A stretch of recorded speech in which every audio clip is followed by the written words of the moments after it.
मुंशी प्रेमचंद जी द्वारा लिखी गई इस कहानी का नाम है बड़े घर की बेटी। बेनी माधव सिंह गौरीपुर गांव के जमींदार और नंबरदार थे। उनके पितामह किसी समय बड़े धन धान्य से संपन्न थे। गांव का पक्का तालाब और मंदिर, जिसकी अब मरम्मत भी मुश्किल थी, उन्हीं के कीर्ति स्तंभ थे। बेनी माधव सिंह अपनी आधी से अधिक संपत्ति वकीलों को भेंट कर चुके थे। उनकी वर्तमान आय 1000 वार्षिक से अधिक न थी। ठाकुर साहब के 2 बेटे थे। बड़े का नाम श्रीकंठ सिंह था। उसने बहुत दिनों के परिश्रम और उद्योग के बाद बीए की डिग्री प्राप्त की थी। अब एक दफ्तर में नौकर था। छोटा लड़का लाल बिहारी सिंह दोहरे बदन का सजीला जवान था। भरा हुआ मुखड़ा, चौड़ी छाती, भैंस का 2 सेर ताजा दूध वह सवेरे उठकर पी जाता था। श्रीकंठ सिंह की दशा बिल्कुल विपरीत थी। इन नेत्रप्रिय गुणों को बीए इन्हीं 2 अक्षरों पर न्योछावर कर दिया था। इन 2 अक्षरों ने उनके शरीर को निर्बल और चेहरे को कांतिहीन बना दिया था। श्रीकंठ इस अंग्रेजी डिग्री के अधिपति होने पर भी पाश्चात्य सामाजिक प्रथाओं के विशेष प्रेमी न थे, बल्कि वे बहुधा बड़े जोर से उसकी निंदा और तिरस्कार किया करते थे। दशहरे के दिनों में वे बड़े उत्साह से रामलीला में सम्मिलित होते और स्वयं किसी न किसी पात्र का अभिनय करते थे। प्राचीन सभ्यता का गुणगान उनकी प्रकृति का प्रधान अंग था। सम्मिलित कुटुंब के तो वे एकमात्र उपासक थे। आजकल स्त्रियों को कुटुंब में मिलजुल कर रहने की जो अरुचि होती है, उसे वह जाति और देश दोनों के लिए हानिकारक समझते थे। यही कारण था कि गांव की ललनाएं उनकी निंदक थीं। कोई कोई तो उन्हें अपना शत्रु समझने में भी संकोच न करती थी। स्वयं उनकी पत्नी को इस विषय में उनसे विरोध था। यह इसलिए नहीं कि उसे अपने सास ससुर, देवर या जेठ आदि से घृणा थी, बल्कि उसका विचार था कि यदि बहुत कुछ सहने पर भी परिवार के साथ निर्वाह न हो सके तो आए दिन की कलह जीवन को नष्ट करने की अपेक्षा अच्छा है कि अपनी खिचड़ी अलग पकाई जाए। आनंदी एक बड़े उच्च कुल की लड़की थी। उसके बाप एक छोटी सी रियासत के ताल्लुकदार थे। विशाल भवन, 1 हाथी, 3 कुत्ते, झाड़फानूस, आनरेरी मजिस्ट्रेटी और ऋण, जो एक प्रतिष्ठित तालुकेदार के योग्य पदार्थ हैं, सभी यहाँ विद्यमान थे। नाम था भूप सिंह। बड़े उदार चित्त और प्रतिभाशाली पुरुष थे, पर दुर्भाग्य से लड़का एक भी न था। आनंदी चौथी लड़की थी। वह अपनी सब बहनों से अधिक रूपवती और गुणवती थी। इससे ठाकुर भूप सिंह उसे बहुत प्यार करते थे। सुंदर संतान को कदाचित उसके माता पिता भी अधिक चाहते हैं। ठाकुर साहब बड़े धर्म संकट में थे कि आनंदी का विवाह कहाँ करें।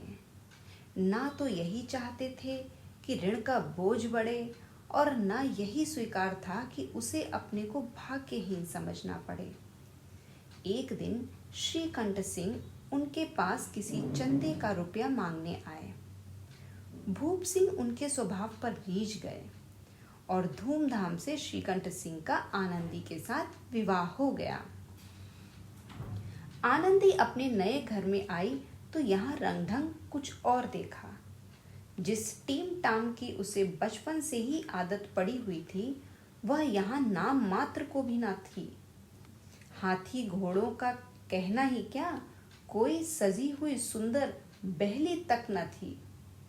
रेशमी स्लीपर साथ लाई थी, पर यहाँ बाग कहाँ जहाँ वह सैर करती। मकान में खिड़कियां तक न थीं। न जमीन पर फर्श, न दीवार पर तस्वीरें। वह एक सीधा सादा देहाती ग्रस्त का मकान था, किंतु आनंदी ने थोड़े दिनों में ही अपने आप को इस नई परिस्थिति के ऐसा अनुकूल बना लिया मानो विलास के सामान कभी देखे ही न थे। एक दिन दोपहर के समय लाल बिहारी सिंह 2 चिड़ियां लिए हुए आया और भावत से बोला, जल्दी से पका दो, मुझे भूख लगी है। आनंदी भोजन बनाकर उसकी राह देख रही थी। अब वह नया व्यंजन बनाने बैठी। हांडी में देखा तो घी पाव भर से अधिक न था। बड़े घर की बेटी किफायत क्या जाने, उसने सब घी मांस में डाल दिया। लाल बिहारी खाने बैठा तो दाल में घी ना था। बोला, दाल में घी क्यों नहीं छोड़ा? आनंदी ने कहा, घी सब मांस में पड़ गया। लाल बिहारी जोर से बोला, अभी परसों घी आया है, इतनी जल्दी उठ गया? आनंदी ने उत्तर दिया, आज तो कुछ पाव भर रहा होगा, वह सब मैंने मांस में डाल दिया। जिस तरह सूखी लकड़ी जल्दी से जल उठती है, उसी तरह क्षुधा से बावला मनुष्य जरा जरा सी बात पर तिनक जाता है। लाल बिहारी को भावच की यह ढिठाई बहुत बुरी मालूम हुई। तिनक कर बोला, मैके में तो जैसे घी की नदी बहती हो। स्त्री गालियां सह लेती हैं, मार भी सह लेती हैं, पर उससे मैके की निंदा नहीं सही जाती। आनंदी मुंह फेर कर बोली, हाथी मरा भी तो 9 लाख का, वहां इतना घी तो नित्य नाई कहार खा जाते हैं। लाल बिहारी जल गया, थाली उठाकर पटक दी और बोला, जी चाहता है जीभ खींच लूं। आनंदी को भी क्रोध आ गया, मुंह लाल हो उठा। बोली, वे होते तो आज इसका मजा चखा देते। अब अनपढ़ उजड्ड लाल बिहारी से न रहा गया। खड़ाऊ उठाकर आनंदी की ओर जोर से फेंकी और बोला, जिसके गुमान पर फूली हुई हो उसे भी देखूंगा और तुम्हें भी।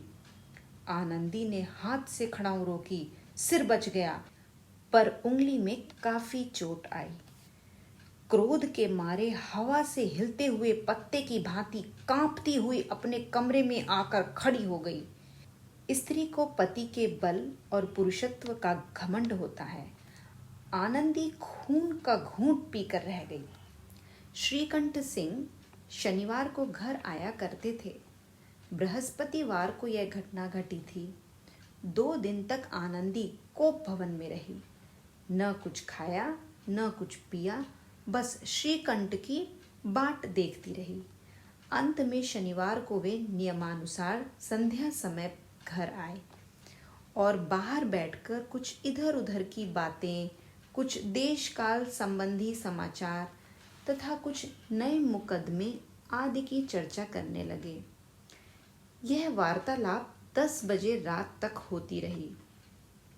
गांव के भद्र पुरुषों को इन बातों में ऐसा आनंद मिलता था कि खाने पीने की भी सुध ना रहती थी। श्रीकंठ सिंह को पिंड छुड़ाना मुश्किल हो जाता था। ये 2-3 घंटे आनंदी ने बड़े कष्ट से काटे। किसी तरह भोजन का समय आया। पंचायत उठ गई। एकांत हुआ तो लाल बिहारी ने कहा, भैया आप जरा भाभी को समझा दीजिएगा कि मुंह संभाल कर बातचीत किया करें, नहीं तो एक दिन अनर्थ हो जाएगा। बेनी माधव सिंह ने बेटे की ओर से साक्षी दी। हाँ, बहू बेटियों का यह स्वभाव अच्छा नहीं कि मर्दों के मुंह लगे। लाल बिहारी बोला, वे बड़े घर की बेटी है तो हम भी कोई कुर्मी कहार नहीं हैं।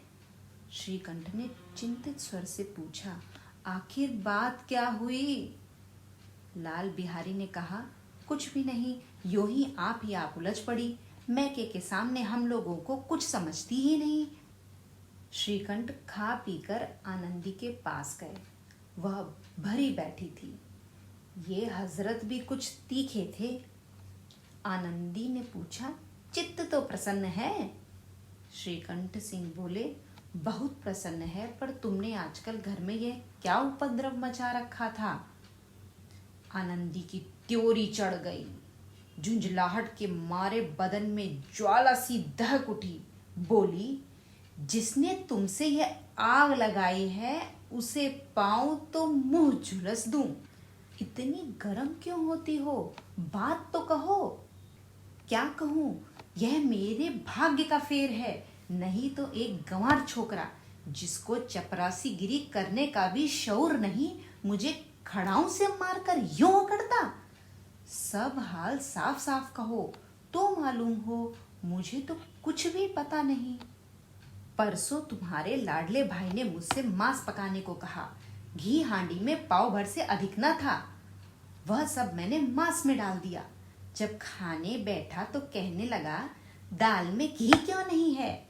बस इसी पर वह मेरे मैके को भी भला बुरा कहने लगा। मुझसे रहा न गया। मैंने कहा कि वहां इतना घी तो नाई का हार खा जाते हैं और किसी को जान भी नहीं पड़ता।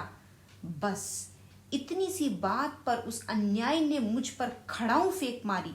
यदि हाथ से न रोक लेती तो सिर फट जाता। उसी से पूछो, मैंने जो कुछ कहा वह सच है या झूठ? श्रीकंठ की आंखें लाल हो गई।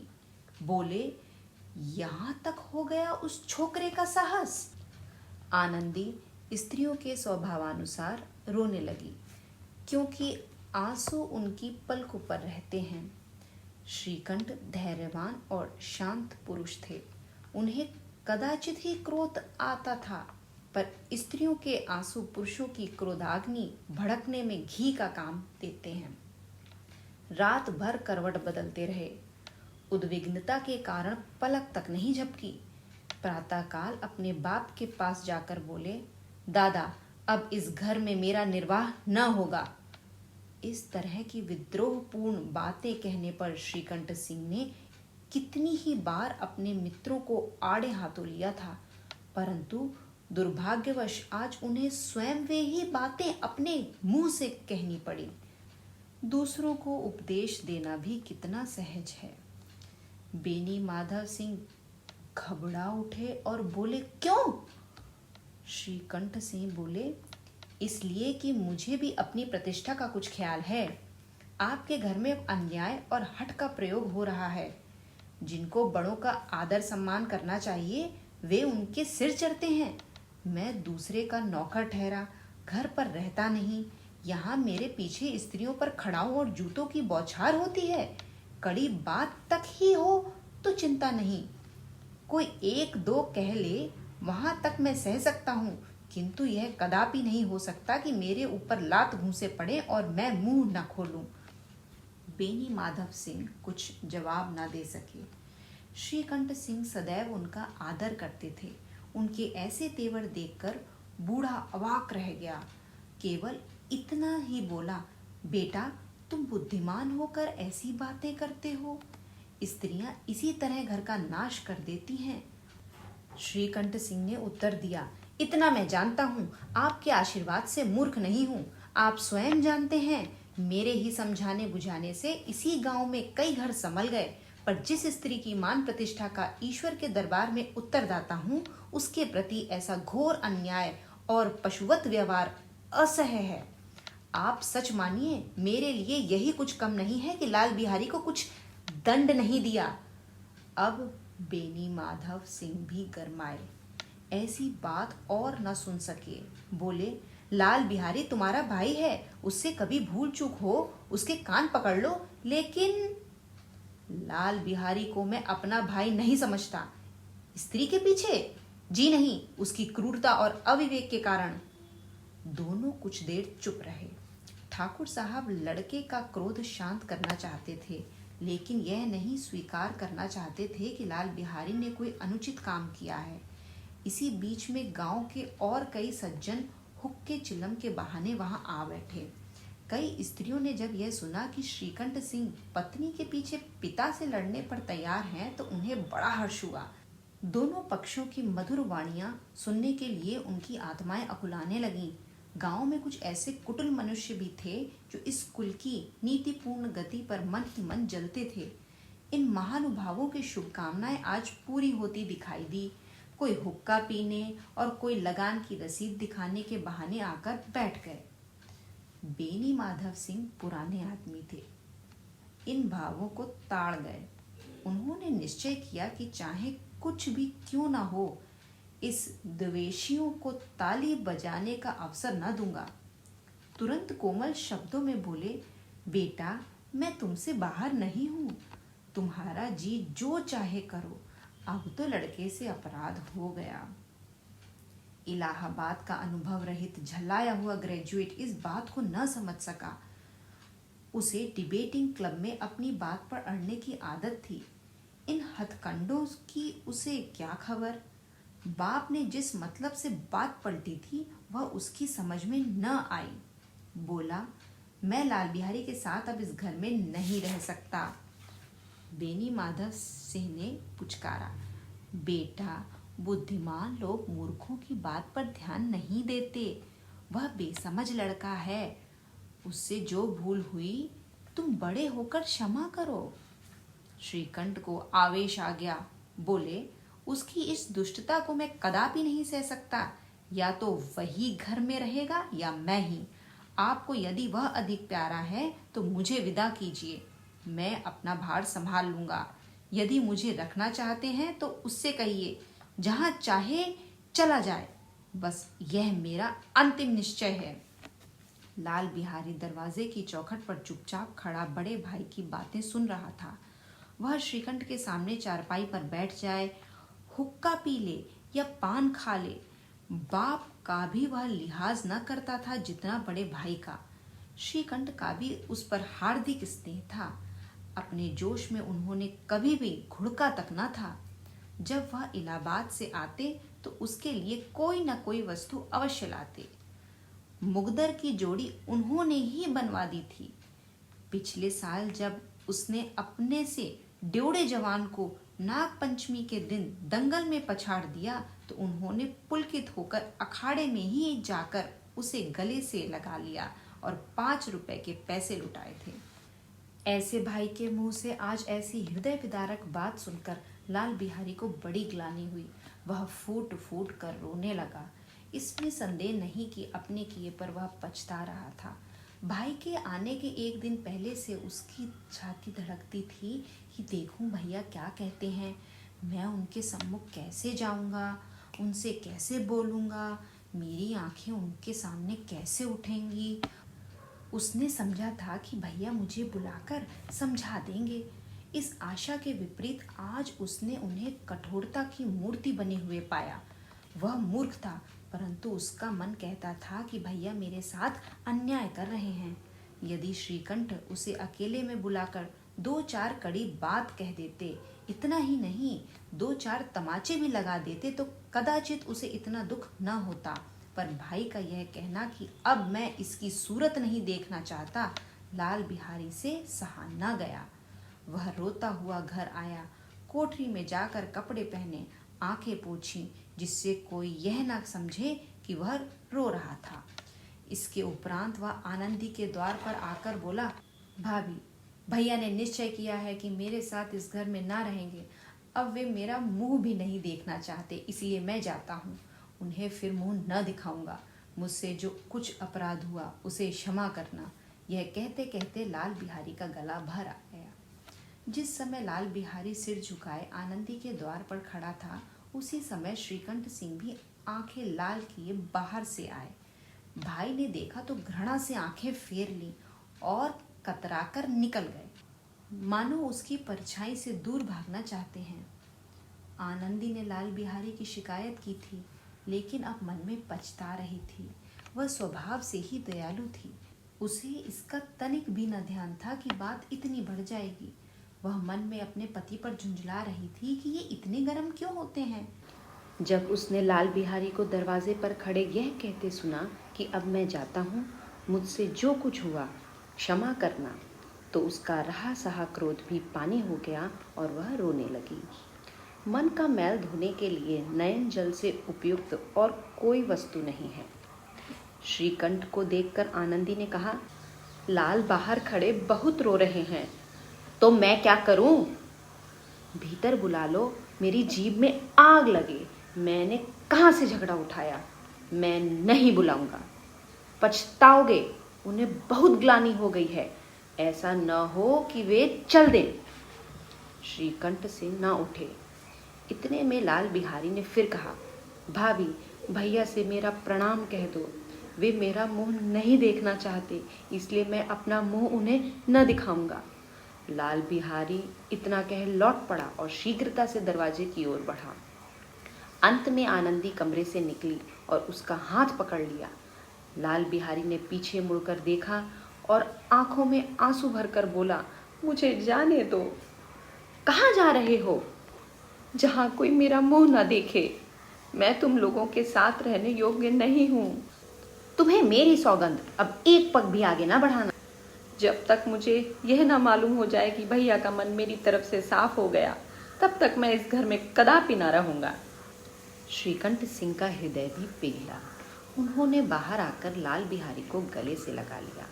दोनों भाई खूब फूट फूट कर रोए। लाल बिहारी ने सिसकते हुए कहा, अब कभी मत कहिएगा कि तुम्हारा मुंह ना देखूंगा। इसके सिवा आप जो दंड देंगे मैं सहर्ष स्वीकार करूंगा। श्रीकंठ ने कांपते हुए सर में कहा, लल्लू, इन बातों को बिल्कुल भूल जाओ। ईश्वर चाहेगा तो फिर ऐसा अवसर न आएगा। बेनी माधव सिंह बाहर से आ रहे थे। दोनों भाइयों को गले मिलते देख आनंद से पुलकित हो गए और बोल उठे, बड़े घर की बेटियां ऐसी ही होती हैं, बिगड़ता हुआ काम बना लेती हैं। गांव में जिसने यह वृत्तांत सुना, उसी ने इन शब्दों में आनंदी की उदारता को सराहा। बड़े घर की बेटियां ऐसी ही होती हैं,